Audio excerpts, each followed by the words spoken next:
Nakon mnogo uloženog truda i rada, napokon je stiglo vrijeme kada redovno i obilno beremo plodove na biljkama u našim baštama i vrtovima. Doba je godine kada uživamo u plodovima paradajza, paprika, tikvica, krastavaca, patliđana, a stižu i dinje i lubenice.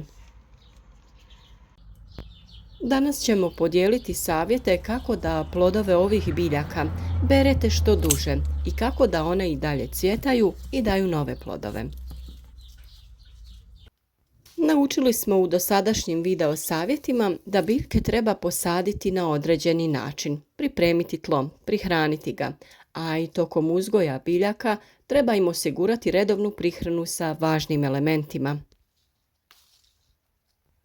Pored oblikovanja biljaka, uklanjanja listova i zaperaka kako bi imale prozračnost i kako bi insekti imali neometan pristup cvjetovima, postoji još jedan važan korak. Naime, ključno je to da ove plodove treba redovito brati, jer se time potiče daljnje cvjetanje i plodonošenje. Najbitnije je da berba plodova bude u pravo vrijeme, to jest u vrijeme dozrijevanja plodova. Važno je ubrati plodove povrća kada su na vrhuncu kvalitete, znači ne smiju biti nedovoljno zreli ili prezreli.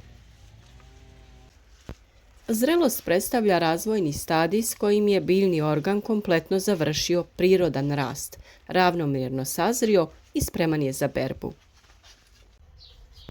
Mnogi misle da, na primjer, plod paprike mora da porumeni, iako se radi o sorti žute paprike.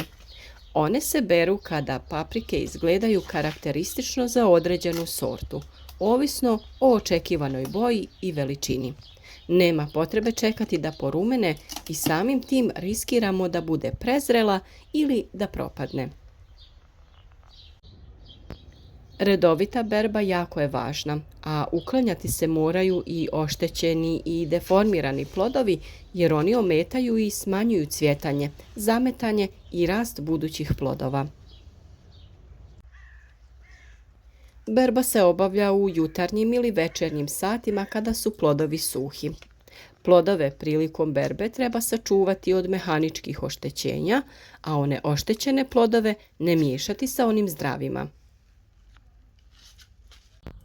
Povrće se bere u zrelosti kada plodovi koji se koriste za ishranu dostignu punu veličinu, iako procesi zrenja nisu u potpunosti završeni.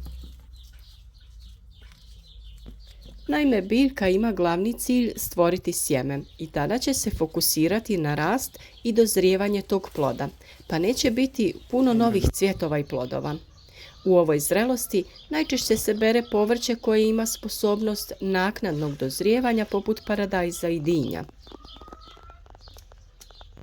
Tehnološka zrelost je karakteristična za svaku vrstu ili sortu, po morfološkim svojstvima, to jest boja, ukus, oblik, a često je istovjetna sa fiziološkom botaničkom zrelošću kod paradajza, lubenica i dinja, kada je potpuno završen rast i razvoj, te posjeduje svoje karakteristike vrste ili sorte i ima formirano zrelo sjeme. Neko povrće ima vrlo kratko vrijeme berbe i tada produžetak vremena berbe smanjuje kvalitetu i povećava gubitke. Vrijeme berbe i njegova dužina je različita i kreće se od nekoliko sedmica do nekoliko dana, pa čak i sati, kao što je to stvar kod krastavaca kornišona ili graška.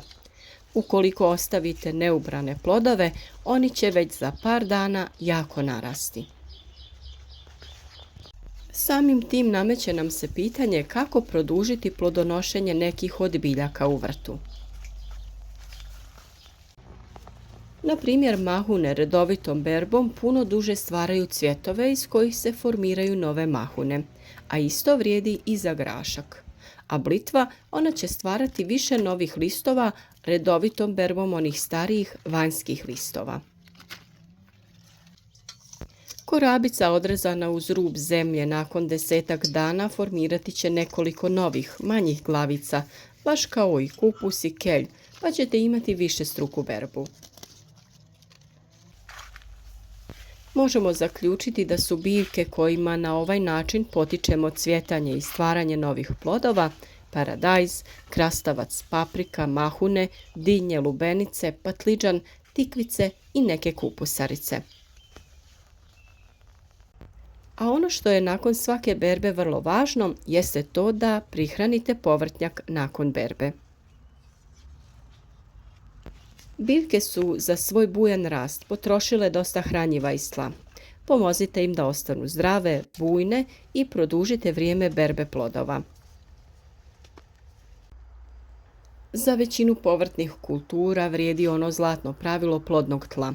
No kao što smo dosta puta rekli, probleme stvaraju visoke temperature i onemogućuju biljkama usvajanje hranjiva iz tla.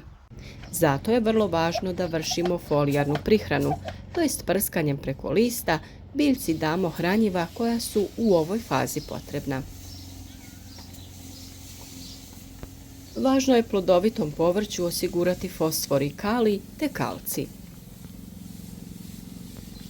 Kako bi imali čvrste i ukusne plodove, ovi elementi su jako neophodni. Iz već navedenog razloga, prskanje biljaka tečnim hranjivom bogatim kalcijem osigurati će čvrste i zdrave plodove. Biljke poput paprika, paradajza, dinja, lubenica osjetljive su na nedostatak kalcija, pa se često javlja vršna trulež na plodovima. Folijarnom prihranom koju je važno obaviti na vrijeme, uspješno ćemo izbjeći pojavu ovog oboljenja. Mnogo smo govorili o prirodnim načinima pripreme hranjiva od biljaka koje pronalazimo oko nas. Koristili smo i pepeo te ljudske jaja. Dali smo vam savjete o njihovoj pripremi, pa se nadam da ste ih iskoristili. A sve što vas zanima možete potražiti u videima na našem kanalu. Sada kada je berba u punom jeku, pobrinite se da ju obavljate redovno kako bi potaknuli biljke na stvaranje cvjetova i novih plodova, te na taj način produžite berbu povrća. Redovno zalijevanje također ima vrlo važnu ulogu kod kvalitete plodova. Ovisno o vrsti, važno je redovno zalijevanje sa odstajalom vodom kako biljka od hladne vode ne bi doživjela šok. Naime, tada od hladne vode može doći do opadanja cvjetova i izostanka plodonošenja. Sve ove plodonosne biljke vole dosta vode, pogotovo u fazi rasta plodova i dozrijevanja, ali oprezno sa paradajzom. Naime, od prevelike količine vode paradajz može da pukne i tada plodovi nisu otporni i dugotrajni, a nisu ni ukusni. Sve o uzgoju, prihrani i pravilnom zalijevanju paradajza, ali i drugih povrtnica, svim problemima koji se mogu pojaviti tokom uzgoja, naravno možete saznati na našem kanalu. Nadamo se da ste imali uspjeh sa uzgojem biljaka do sada, da su vam naši savjeti bili od koristi i da će sezona berbe biti uspješna i duga. Družite se s nama i dalje jer zajedno možemo uzgajati biljke tokom cijele godine i naravno uživati u plodovima našeg rada. Vaša pitanja nam pišite u komentarima ili nam se samo javite sa vašim iskustvom u uzgoju biljaka. Podržite naš rad sa lajkom ispod videa, a možete video podijeliti na društvenim mrežama sa vašim prijateljima kako bi i drugi imali koristi od naših savjeta. Potražite nas i na Facebooku pod istim nazivom Proizvodnja voća i povrća. Tamo nam možete postavljati pitanja vezano za probleme u uzgoju koji vas muče, postaviti slike radi lakšeg prepoznavanja problema ili samo podijeliti kako izgleda vaš vrt i kako ste zadovoljni ovom sezonom do sada.